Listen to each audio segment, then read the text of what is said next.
Hi, I'm Jasmine Burton. Elliot Williams. And I'm stuck being Jeremy Paris, as usual. Oh, yeah. And welcome to The Ask, where we turn questions into action. We are live in Chicago right now here at Democracy House, right outside of the Democratic National Convention. And we are super excited to be here. How are you guys? Are we? We're here. Are we here. super excited? Are you super excited? I'm like 70% excited. Yeah. So this is Tuesday afternoon. Yes. Mm-hmm. Why'd you pause? Do you Because know what day I'm it is? trying to locate what day and time Fair. it is. It's sort of a continuum. a wash in parties.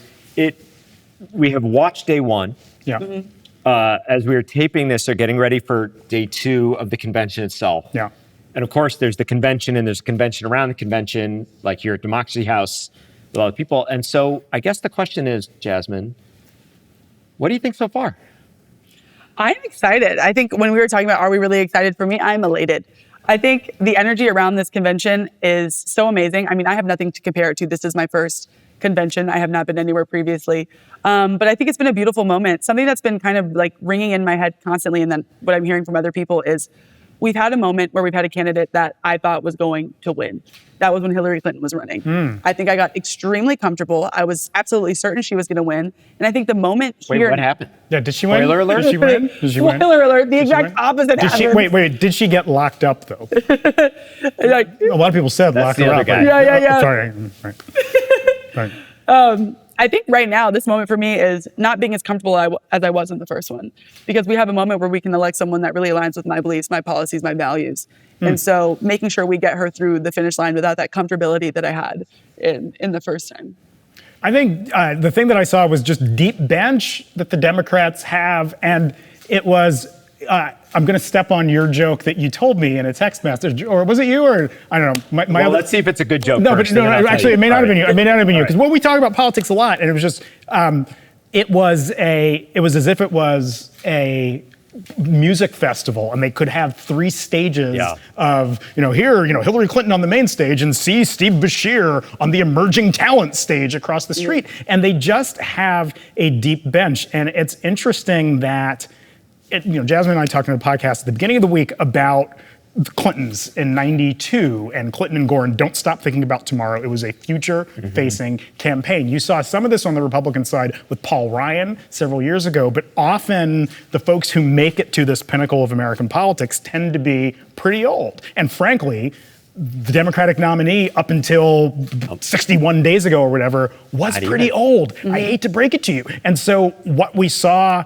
last night, it's sort of in the form of many people, AOC as the future of the Democratic Party and an effective messenger and standard bearer. So, one of these things conventions always try to do is draw contrasts. Yeah. Right? Our side, their side. There are a couple of really stark contrasts that struck out to me even on day one. I mean, you brought up the talent level. First of all, that's one contrast. This could have been the keynote night, and it was the first night. And so one of the contrasts that we're all talking about is the other side doing anger, and the Democrats are doing joy. That's been a theme. Yeah. One thing that really struck me about this was that pivot you were mentioning is from past to future. Last night was, I'm sure the top line messages were, pass the torch, right? And it was really elegant, really important, really well done. But it was to the future, and it wasn't just pass the torch from Joe Biden to Kamala Harris as the nominee. It was actually a generational thing. And that is a really strong contrast with not just Donald Trump, who's an old man, but a party that I think represents older ideas and thoughts about what America should be. I was also looking at that crowd last night, and I would love your thoughts about this. It was the talent on the stage was diverse and young and a breadth of, and old and just people who are accomplished of all stripes. And in the arena itself, it looked like America, and a version of America I think a lot of people are excited to see. I think that the Republican convention a few weeks ago looked like a different version of America. So I wonder what you think of those contrasts, whether that stood out to you on day one heading into day two. It did. First of all, the audience is extremely diverse, and it's also so many young people. And I will say that I'm so proud of the way that the Harris Walz campaign has engaged young people. I think especially young people of color. Right now, for me, I always think about my strategies if I was a politician. Who would I speak to? What would I want people to do? What groups would I try to move? Yeah. Young people, I mean, for me Are personally. you testing your future campaign talking points on Jeremy and me? We're not a good target audience. She's basically saying, hey, old guys, listen to me for a sec. Exactly. We're literally talking about building the future. You're like, hey, I have an idea. Let me test some talking points on two like decrepit, aging Gen Xers who are in their twilight. It's like, what's a torch also? I know exactly. I just use the thing on the back of my iPhone and use that. Wait, will Gen X, would she get you your first president? Okay, It's a whole, there's a whole thing. There's a whole This is thing. my entire, I'm very excited you brought this up. I have been despondent about the idea that we're not going to have a Gen X president, and that in the sort of boomer v millennial discourse, Gen Xers have been totally left aside, as we always are. In fact, I'm going to announce right here, I have a book idea about Gen X politics that I've been wanting to write for a while. I haven't, like you, Elliot, actually gotten around to getting a book deal and writing a book, but it's in my head. But Kamala Harris is technically the last year of the baby boom, because 1964 is the cutoff. But if you look at the Pumas and the hair from the 80s picture, she is Gen X all the way, Yeah, it's baby. just, well, but yeah, I mean, and even joking aside, it's just sort of culturally, stylistically, she's Gen X, not a baby boom. Like you look at her.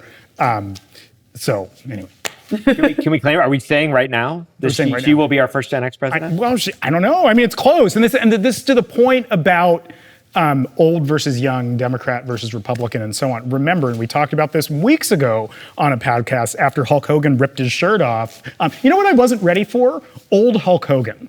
You know, I feel like, and I feel like you and I, because you and I are cut of the same cloth. Watched some of the same things. We are cut of the same cloth as Hulk Hogan, or as each other. I said, fading Gen X has-beens. Can we go back to because No, we've done the no. thing. But this is an important political point. No, and there are many people who will laugh and mock the sort of what appeared to be the heterogeneity of the folks. Homogeneity, you know what word I meant. They're the same. Sameness. Right? You know what I mean? The sameness.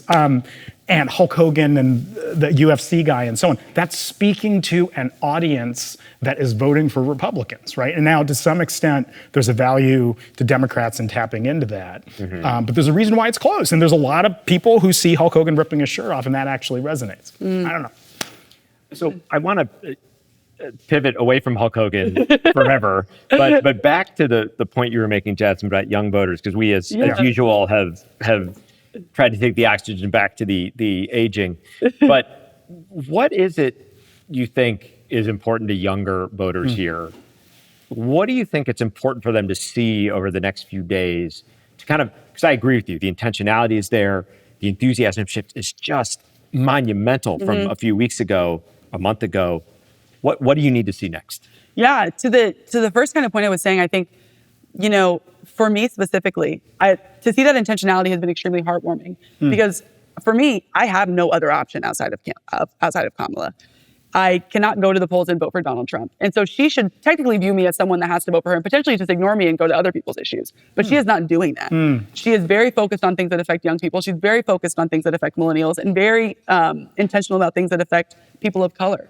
When I think about the speeches I've heard thus far, and even her campaign with Walls, it's my reproductive freedoms, my, civic freedoms, everything that matters to me. Even she's talking about student loans and giving money so that people are able to buy their first homes. These are all things that I'm considering right now. And so for her to be speaking to me is amazing because sometimes I feel like we can be overlooked. And I think as young people, I think we really do need to pay attention to the issues. I think millennials, Gen Z, we're all very quick to want to be contrarians, want to act like we know it all. We have our big fancy college degree and we know everything. But that's not the moment to do this. Really look at what she's saying. Look at how she wants to serve us and how we can get her to where she needs to be. So Elliot and I can go even younger than you because we both have young kids. And all I was thinking when you were talking about it is, okay, what are the issues? Because I look at politics less through a lens of how does it impact me at this point, and thinking about, I send my kids to school every day. They go to public school. I live in Cleveland, Ohio. They go to public school in Shaker Heights. And, there's nothing preventing a mass shooting other than the law of big numbers. I live in a state that does not have any kind of gun restrictions. I live in a country that increasingly does. And then I think about climate change. Cleveland's actually pretty well positioned to ride it out. Welcome home to the big Great Lakes, everybody. And you're not going to fall off in an earthquake. We are sitting on Cleveland, on I got to move to Cleveland water supply, right? Yeah. But I think about those big questions about what is the country leaving my kids. You always want to leave, improve the campsite, leave it better than you left it.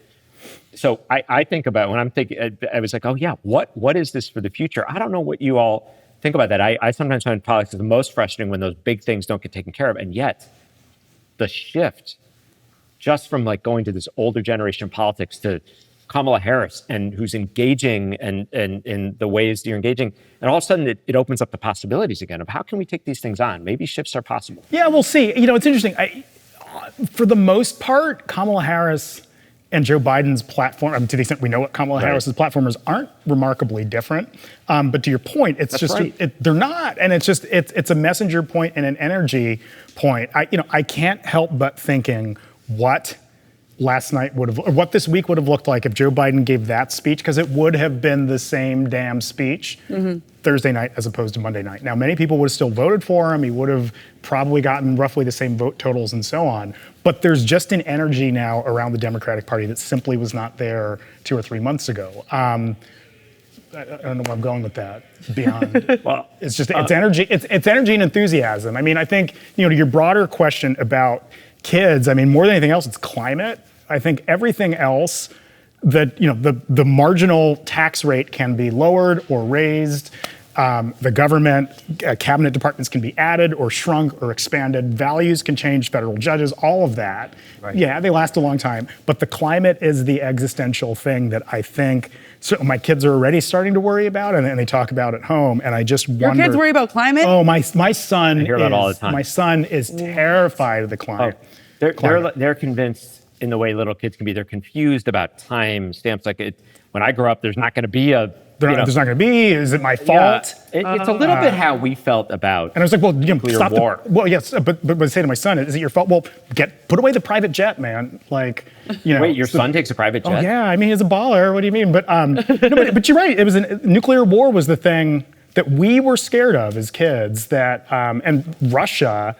It's interesting seeing it coming back. Let me tell you. I'm going to tell you a story about my 6-year-old who was then 5. He just had a birthday. That within an hour of the Kamala Harris announcement, when Joe Biden makes this heroic, the sort of patriotic idea of. By the way, I want to talk about another contrast, which is the idea of sacrifice for something bigger than yourself versus only being about yourself. I think that was another theme. But the minute of the switch, my son was like, "Okay, we need a sign," and he. And my wife, they went and he has the Harris sign and the flag on. He put it out. He was immediately like, "Let's go." 6-year-old? He was 5. He goes, "Let's go!" And he writes the sign and it's like out immediately. He's all for Harris, and he just we just finished a family trip and he was we were doing a poem with my mom about the things that happened on the trip, and it always starts, our last name is Paris. He goes, "There once was a family named Paris who were voting for Kamala Harris." Oh my gosh. And then it would make up all the stanzas. And then does it become a naughty limerick over the course of it? Does it end? Like every children's song? Does it end with the word Nantucket as well? Or I'll let you complete that rhyme yourself. We'll take submissions at our website. Jasmine Burton, what are you looking for tonight? Or for the rest of the week, but particularly tonight. This is Tuesday, this is the second night. But I want to see Michelle Obama speak. Okay. I've been thinking about it all week. I think it's going to be absolutely amazing. I know Bernie Sanders is also speaking and Barack is speaking as well. I think can the camera see the sneer on your face when you say those things? We're like, Millionaires and millionaires. Be gone. The former president be gone, is speaking with PMs.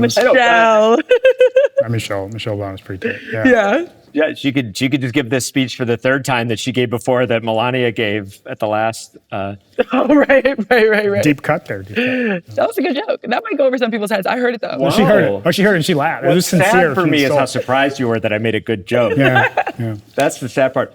So what are you looking forward to tonight, Elliot? I think and this gets back to the deep bench point, and when you have, 3 surviving presidents who are able, is it 3 or 2? Clinton.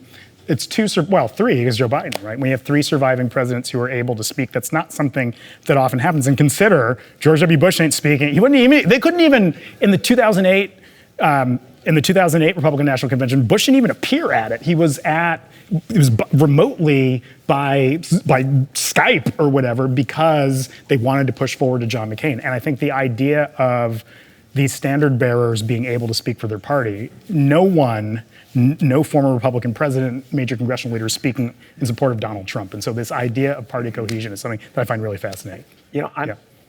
I'm looking forward to sort of doubling down on the idea that there are bigger themes than one's own self, where I think Democrats do really well when it's hope. Think about the revolution of the Obama campaign in 2008, which was about an idea of America, right? And I think Kamala Harris has more than anything else tapped back into that. I mean, you even see the Shepard Fairey, the new artwork forward. I just think it's freedom is her tagline, but that's what the Democrats teed up so well last night on day one with Joe Biden and the idea of you did something patriotic that isn't about yourself. I think with Obama and both of the Obamas really capture something bigger than the narrowness of politics. And I think that's an exciting idea that I want to double down and continue through the next few days. Last question for all of us. What's on your bingo board, the words you know you're going to hear tonight? Billionaire and billionaire. Billionaires. Because Bernie's speaking. Yeah. Oh, that's a good question. Maybe the future of democracy. Future of democracy. I think it's let me be clear and porn star. Someone's going to, someone's going to say Right, porn but that star. person is definitely not going to be It's not Barack gonna be Obama. It's not going to be Michelle Obama. It's not going to be Michelle All right. I love the body language too. This is something we can expect. This right here. Yeah, like anyway, that's what I got. Well, should we do this again in a couple days? I mean, Should we bring this band back together? I like the original backup band more, but Whoa. but yeah, you like that? You like that? Yeah. I do. I like this band. Okay. I like that Jasmine said I was funny once, She and I'm did. going to dine out on that tonight. She did did. say that. Like, who's our Pete Best or our Stu Sutcliffe, right? No. Over everybody's head. This is why Gen X politics has no future. That's not Gen like, X, who was that's that? baby boomers. Those are know. the two original Beatles. Two I of the should know. five. I should know that. Do you want to take us out to the rest of Democracy House before we... Yes, thank you so much for tuning into this episode. Watch all the episodes we have on the docket for this week. Thank you so much for joining us.